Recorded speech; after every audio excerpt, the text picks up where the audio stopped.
Today on the Perception and Action podcast, how do athletes make decisions? Does decision precede action control or emerge from it? How can we manipulate constraints in practice to improve decision making? So it's time for a call to action. Hi everyone, this is Rob Gray from Arizona State University and PerceptionAction.com. Welcome to the Perception and Action podcast, where I discuss how psychological research can be applied to improving performance, accelerating skill acquisition, and designing technologies. In today's episode, I want to look at the topic of decision-making in sports and how we might best design practice to improve this ability.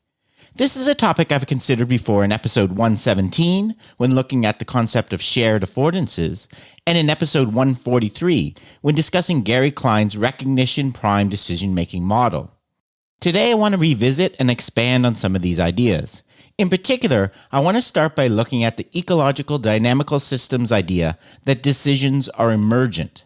Then dive into how this process relates to the constraints faced by the athlete in practice and competition. So if you made the decision that this topic interests you, let's carry on. When we think about the process of decision-making, there are some traditional assumptions that are so ingrained in us that I don't think many people consider them to be assumptions any longer. They are thought of more as obvious statements of fact. These concern the flow of how the decision-making process occurs. It seems obvious that the process involves the following steps. First, we passively take information from the environment. Second, we combine this information with prior knowledge and information from memory to decide on an appropriate course of action. Then finally, we initiate the appropriate motor commands to execute this action. How else could decision-making possibly occur, right? Well, I'll get to that in a second. But at this point, I want to emphasize the major implications that arise if we assume this is how decision-making occurs. First, if we believe this view, then the processes of taking information, deciding what to do, and executing a movement to achieve our goal are all independent and separable. We could put these things all in little boxes called perception, cognition, and action, and connect them with little arrows if we want. And this is exactly what we see in most traditional decision-making models. For example, as I discussed in episode 143, if you look at recognition prime decision-making models, you will see the last part of the decision-making process is a box labeled something like, quote-unquote, implement course of action. So in this view, motor control and action execution are completely irrelevant to the process of making a decision. We can just put them in a little box and leave it for someone else to sort out later. Decisions cause actions. The control of action is subservient to cognition and decision-making. The other implication inherent in this view of decision-making is, of course, the indirect view of perception. That is, the information we pick up from the world is insufficient for making accurate and effective decisions, and instead must be appropriately supplemented by internal representations, mental models, and prior knowledge. Before I consider the alternative ecological view, I want to tell you about when my worldview of decision-making changed. This actually involves some work I was doing on driving, not sports, but bear with me. About 10 to 15 years ago, I was interested in the action of executing an across-path turn in driving. So that's a left turn in the USA and a right turn in the UK. I'm just going to call them left turns from now on to make it simpler. I had a particular interest in left turn behavior because we know it's a situation where a lot of serious accidents occur, and they seem to frequently be due to drivers making the wrong decision. That is, deciding to turn in front of an oncoming vehicle when the time to collision is too short. So it was an issue that seemed to fit perfectly with my research program at the time, a real-world problem related to the perception of time to collision. When I started working on this, I figured it'd be a fairly straightforward process to understand. Following the traditional assumptions about decision-making I just outlined, in my mind, the behavior of making left turns involved the driver reaching a critical point on the road, picking up information about the time to collision of the approaching vehicle based on the optical variable tau, combining this with prior knowledge and internal models, for example, the speed vehicles typically travel in that area, deciding whether the time gap was acceptable or not, then actually turning the steering wheel to make the turn. The prior knowledge and internal models came into play here because tau information used to detect time to collision can be impoverished due to factors like the oncoming vehicle being too far away, too small, like a motorcycle, or affected by glare from headlights or the sun at the decision point. All things I studied previously in my lab. A key assumption that I adopted from traditional decision-making models, but never really explicitly stated, was that the decision to turn or not was a discrete one. That is, the person drove up to the intersection. When they reached a certain distance from it, they made that decision, then they carried on with the turn or not. What happened before and after this critical point in time was not really relevant because that was just the control of action. Because the decision occurred at a discrete point in time, all I had to do was understand the perceptual information and knowledge of the driver at that point, and I would be able to understand what causes us to make errors in this situation. So, I conducted a study in the driving simulator in my lab, where I presented drivers with a large variety of left turn scenarios, different distances and speeds of the approaching vehicle, different sizes and types of vehicles, and different contexts. So, for example, making a turn in a city where the speed limit was 40 miles an hour versus making it in a rural setting where it was 60 miles an hour. I also manipulated what I would now call the individual constraints in the situation by varying driver age and the dynamics of the simulated vehicle, in particular how quickly it accelerated. After collecting all of this data, I started my analysis by identifying the critical decision point, or at least trying to.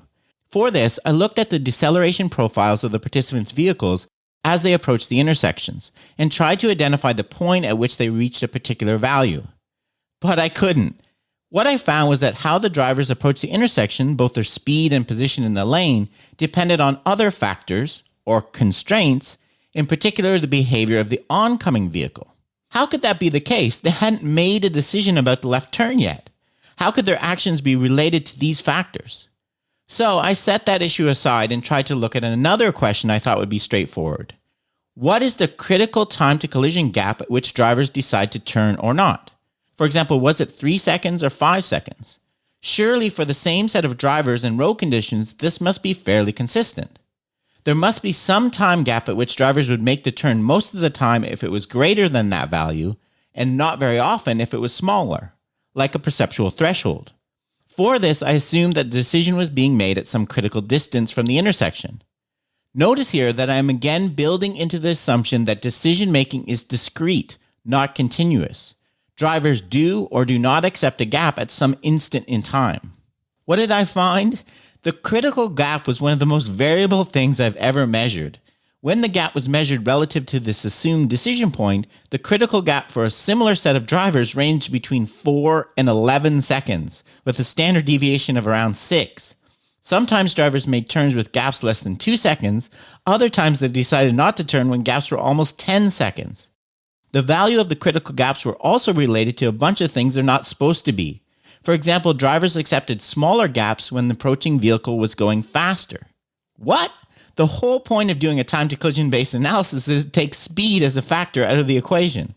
Another interesting thing I found is that when the driver came to a complete stop due to an interaction with another vehicle, their decision was completely different than when they were still moving as they approached the intersection, even when all other variables were the same. This is something that has also been found in research on pedestrian street crossing. So in sum, the data I collected on left turn behavior could not be fit into this traditional perceive, make a discrete decision, act flow, no matter how hard I tried. Okay, that's enough on left turns. I next want to look at a very different approach to understanding decision-making. The ecological approach to decision-making reconceptualizes the decision-making process in several different ways. First, as the name applies, in ecological psychology, the system is always understood at the ecological level. That is the whole ecosystem of the performer and the environment. These two things are mutually coupled and reciprocal and cannot be understood in isolation. Therefore, the role of information in decision-making needs to be understood in physical terms by considering the dynamics of the performer. The second point concerns when the quote-unquote decision is made. In the ecological view, as a performer moves with respect to his or her surroundings, opportunities for action persist, emerge, and dissolve, even though the surrounding environment might be stable. Actions give rise to opportunities for subsequent actions. Decision-making from this perspective is considered as a complex, temporally extended process, which does not characterize an individual as having made a decision prior to action execution. So to sum up these 2 points, decision-making behavior is considered at the level of the performer-environment relationship and is viewed as emerging from the interactions of individuals with the environmental constraints over time towards specific goals. A third difference in this view of decision-making is, of course, that perception is direct, and we do not have to supplement perception with internal models, knowledge, etc. To quote from an article by Arugio and colleagues I've linked to in the show notes, environmental properties structure ambient energy fields in such a way that the structure of these fields specifies environmental properties. The lawful relations that exist between environmental properties and ambient energy give rise to what Gibson calls specification. The mechanisms typically proposed of associative memory, inference engines, concepts, and organizational dispositions are special mediators. Their role is to provide the link between the individual and its environment, the link that is missing in a large part because of the assumed non-specificity of light distributions. As an alternative, the ecological approach holds that the ambient energy distributions are necessarily specific to the environment and to the performer's movements relative to the environment. End quote. In the ecological view, a performer interacts with this structured environment to produce functional patterns of behavior. As I've discussed before in episodes like 158, movement behavior can be represented as a trajectory through state space, where a goal creates attractors to particular sources of information and coordination patterns. Similarly, our goals create state space that corresponds to repellers, that is, areas in state space that will be avoided. These attractors and repellers represent fixed points in the state space, and sudden changes in these points, which are called bifurcations, express decisions. A simple example of this can be seen in Fagin and Warren's work on route navigation, which I discussed back in episode 88. In their work, performers were required to walk towards a goal location, for example a door, which is an attractor in state space, while avoiding obstacles, for example chairs, which represent repellers. In their study, whether performers chose to take a direct inside path around an obstacle or take the longer outside path to get around it could be completely explained by the information available to the actor.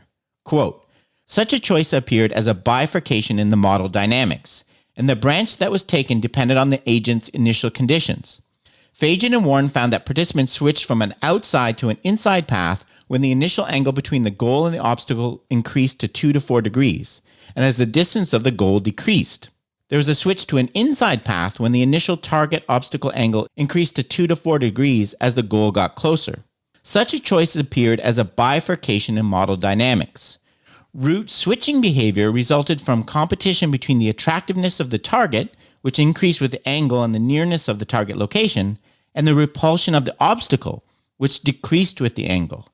If the obstacle was positioned between the agent and the target, the model was bistable, with both outside and inside heading directions being attractive.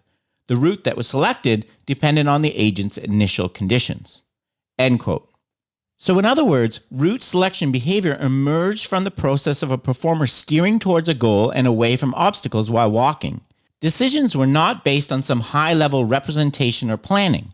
They emerged from the control of action in a structured environment. A cycle of acting, deciding, acting, not decide, then act.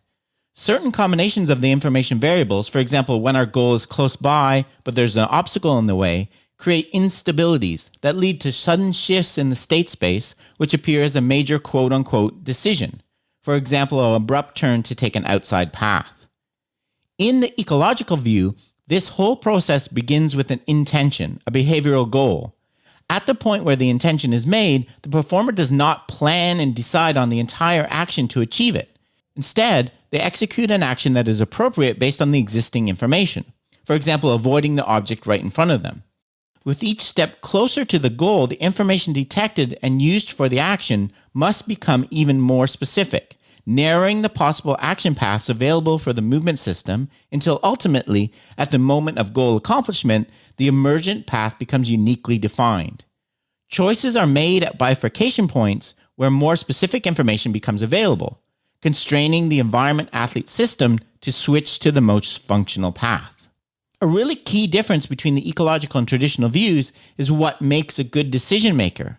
Instead of it relying on knowledge and internal models, quote, the capacity to be sensitive and attuned to ecological constraints underpins the emergence of order in a dynamical movement system and underpins successful decision-making in complex environments. End quote. To complete this part of the episode looking at the ecological view, I want to look at a more sports-related example. Consider a one-on-one situation in basketball, with the ball carrier having the goal of getting to the basket, the attractor, and being repelled by one defender. This little dyad represents a system. When the system is stable, the defender remains between the attacker and the basket. The goal of the attacker is to disrupt this symmetry and get by the defender to create a bifurcation or a new state in the system. Critically, in this situation, there would typically not be enough information to specify a goal path to the basket completely in advance for the attacker. The selection of the goal, or the attacker's decision of what to do, will emerge from the interaction between the defender and the attacker in relation to the basket. From work by Arugio and colleagues, the critical information variable in the situation seems to be the relative distance between the attacker and the basket and the defender and the basket. Quote, "The data showed that the attacker was trying to dribble past the defender, but the defender was attempting to maintain the initial steady state. The attacker persisted with dribbling actions in order to force the emergence of a system transition, a decision when to go. Suddenly, when this symmetry was broken, the decision emerged." End quote. The implication here is that athletes cannot completely plan their specific actions, for example, how to get a basket, in advance, nor can they merely react to information in the environment and perform actions based on the interaction of local constraints. Quote, "The decision-making behavior of successful athletes must be anticipatory and cyclical, based on the perception of key information sources from their actions and external environment. Through the search for relevant information to achieve specific competition goals, athletes can induce the occurrence of certain interactions with the environment that facilitate goal achievement. For this to happen, the performance context needs to offer affordances or possibilities for athletes' actions. Specific perception-action couplings are selected over others primarily because of the existence of a specific set of interacting constraints that influence the emergence of certain decisions." End quote. So, decisions are not fully pre-planned in this view, nor are they completely just reflexive and reactive. Actions are not the results of decisions. We act to get information so that decisions will emerge. To make a decision is to direct an interaction between yourself and the environment. It is through a cyclical process of searching for information to act and acting to acquire information that decisions emerge. And critically, for training and practice purposes, to quote Jacobs and Michaels, "The effectiveness of decisions is therefore clearly constrained by the level of attunement of each athlete to the relevant information and the respective calibration of his or her movements to that information." End quote. To sum up, in the ecological model of decision-making, it is proposed that 1. Decision-making is strongly influenced by the detection and use of contextual information. 2. The acquisition of decision-making skill is characterized by the narrowing of variability of actions to achieve a goal and by the progressive attunement to relative sources of information. And 3. The maintenance and transition between stable patterns of behavior is the result of the interaction of multiple constraints, not a single controlling factor. Okay, so if we accept the ecological view of decision-making, how can we improve it through practice design? To address this question, we first need to understand better how constraints affect the emergence of decisions. So for this, I want to look at a study by Correa and colleagues published in 2012. In this study, the authors examined the 1 versus 2 subphase in rugby union to investigate how constraints, such as the players' starting positions and the pitch boundaries, might interact to shape emergent decision-making. Would manipulating the starting locations of two defenders change their decision-making behaviors expressed by their movement trajectories towards the attacker? To investigate these questions, 12 youth-level rugby union players completed a practice task involving a 1v2 subphase of play. So in other words, a situation where the defenders have a numerical advantage over a lone attacker. The attacker's goal was to score a try, that is, running the ball into the end zone for non-rugby fans, while the defenders had to stop them by tackling them. The playing area was 10 by 20 meters in size. The starting distance between defenders was systematically manipulated in a decreasing sequence ranging from 20 to 2 meters to test the influence of initial task conditions on performance. The starting distance between the attacker and the try line, where the defenders were positioned, was 10 meters in all trials. No specific instructions were provided regarding the movement trajectories that the attacker or defenders were to take, and trials were filmed. The dependent variables were trial outcome, each participant's mean speed and trajectory, and the trial duration. The end of the trial was defined as the instant that the trial ended due to either a successful try or an effective tackle. What was found? A higher frequency of try outcomes emerged at higher values of the starting distance between the defenders, greater than about 8 meters. This transitioned to a higher frequency of effective tackles when starting distance was between about 8 and 6 meters. This was followed by another transition to a higher frequency of tries being scored when the separation was less than 6 meters. This observation suggests that there are two possible system states coexisting for the different values of starting distance between the defenders, 8 and 6 meters. When defending, when participants started the task located further apart from each other, they tended to move laterally to get closer together and wait for the attacker near the try line. Conversely, as the starting distance between defenders would decrease, they tended to run forward in the direction of the attacker, moving away from the try line.